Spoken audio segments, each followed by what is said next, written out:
It's time now for a look at latest in local news. In the news, Georgia Governor Brian Kemp in Baxley, Georgia, this past Wednesday night for a campaign stop at the Circle F Farms Produce Barn owned by Woody Folsom. Good crowd on hand to meet the governor and his wife, who were out campaigning seeking re-election to the governor's mansion. WIFO-FM on hand. Here were some of the governor's comments this past Wednesday. You have been resilient because we have pushed to get our kids back in the classroom even when Stacey Abrams was criticizing us, so our hardworking people could go back to work. We have led the country on the economic recovery right here in the state of Georgia. During the middle of the pandemic last fiscal year, we had a record year for economic development. True to my promise of strengthening rural Georgia, 74% of the investment, over $11 billion, went outside the 10 metro counties. Over half the jobs that are going to be created with those projects went outside the 10 metro counties.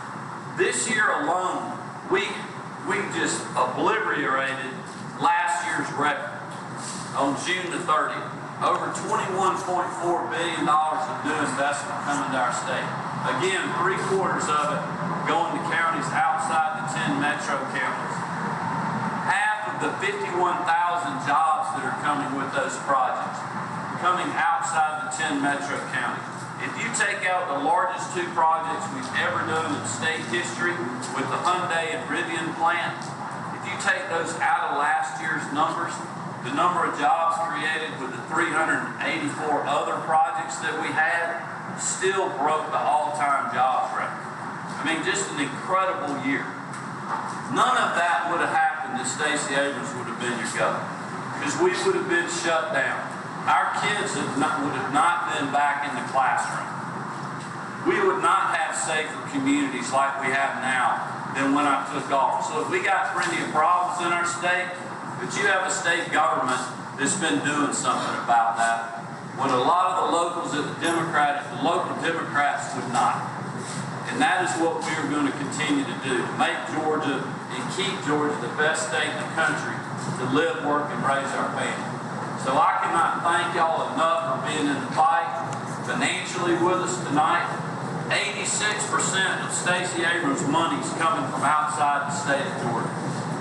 She raised $50 million by July 1st. $10 million in California, $6 million in D.C., over $3 million in New York, over $3 million in Delaware, over 240,000 small dollar contributions that came from all over the country that totaled over $6.5 million. I mean, she's going to spend whatever she needs to in this race, and we're never going to outspend her. But we got to get to the number that we need to have our ground game to offset what they've been doing over the last several cycles. And y'all are helping us do that tonight. And I just want to thank you and ask you, if you knew other people that are not here that have not given, ask them to give something. Just anything will help us offset her tremendous money advantage. The good thing about her money is it don't vote here, and y'all's does. And that's what's going to win the election. So we have got to work harder than ever before. Like Tommy told you earlier, do not discount what you can do individually to turn the vote out here. I know you may think, because, hey, I'm in Baxley or I'm in rural Georgia, it's not going to make a big difference. We got to overperform in all our rural counties to help offset what they possibly could do in Atlanta. And again, those comments of Governor Kemp this past Wednesday night in Baxley, Georgia. We're quickly approaching Tuesday, November 8th day of the general elections in the state of Georgia. If you still have a couple of weeks to register to vote in the upcoming elections, if you're not registered, the deadline to register is Tuesday, October the 11th. If you changed your name or your address since you last voted, they ask you please update your file by coming into the Wayne County Registrar's office and filling out a change of address form. You can also go online with your Georgia driver's license at www.mvp.sos.ga.gov to register to vote. Update your name or address, view your precinct or polling place, and view a sample ballot of the candidates who are running for office in your voting district. Again, the early voting period will begin on Monday, October 17th, run through Friday, November 24th from 8 to 5 p.m. at the Hall Richardson Recreation Center on 644 North 4th Street in Jessup. 2 Saturday votings will be held during the election cycle, October 22nd and October 29th. Time on Saturdays from 9 a.m. to 5 p.m. at Hall Richardson Recreation Center. Once the election day, Tuesday, November the 8th. If you have any questions or concerns, I ask you please contact the Registrar's office at 427-5950. We'll be back with more news after this word from our sponsor of the commercial messages, so please stay tuned. The news, Jessup Police Department responded to a terroristic threat at the Wayne County school system this past Wednesday. The resulting investigation produced the identification of a student responsible for the threats. The student was taken into custody a few hours after the report was made without incident. The student responsible for the threats is currently being held at the Wayne County Jail, charged with terroristic threats and acts as well as disruption of public schools. Investigation is active and ongoing. Current charges may change as well as new charges possibly being added. Chief Perry Morgan wants to thank the citizens, students, and faculty for coming forward with the information that lead to the speedy response by law enforcement. And they ask if you have any other information pertaining to this case, simply call 427-1300.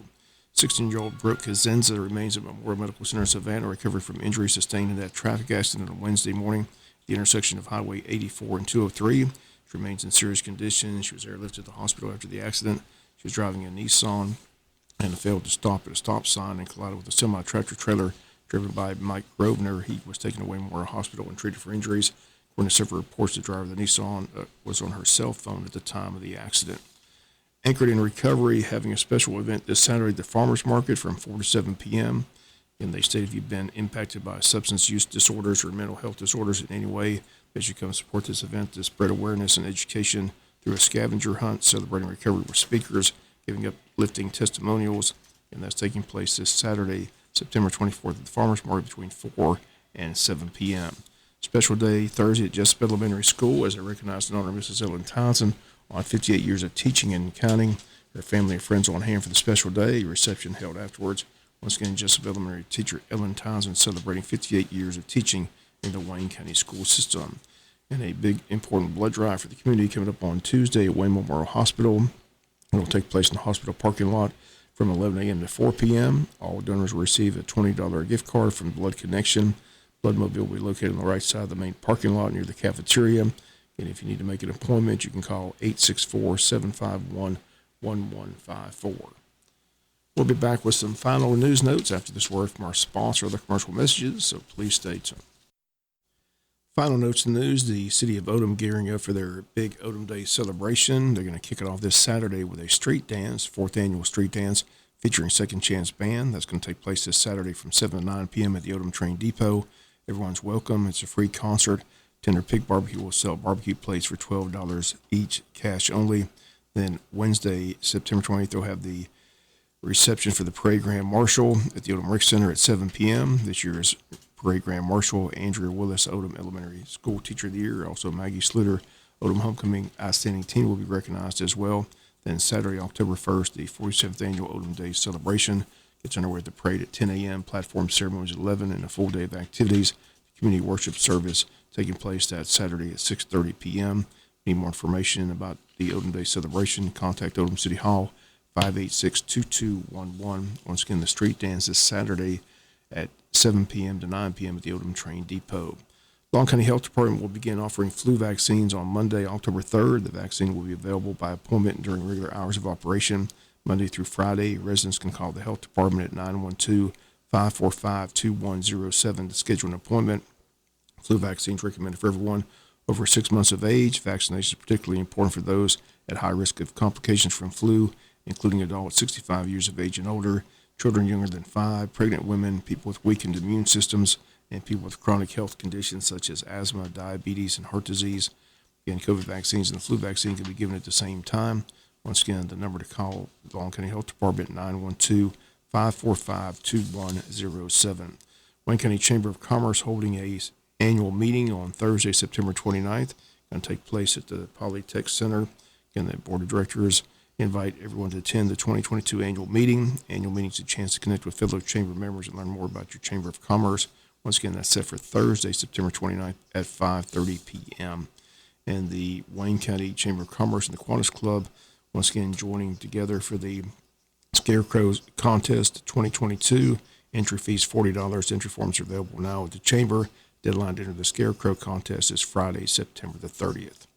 And that's going to do it for the latest in local news.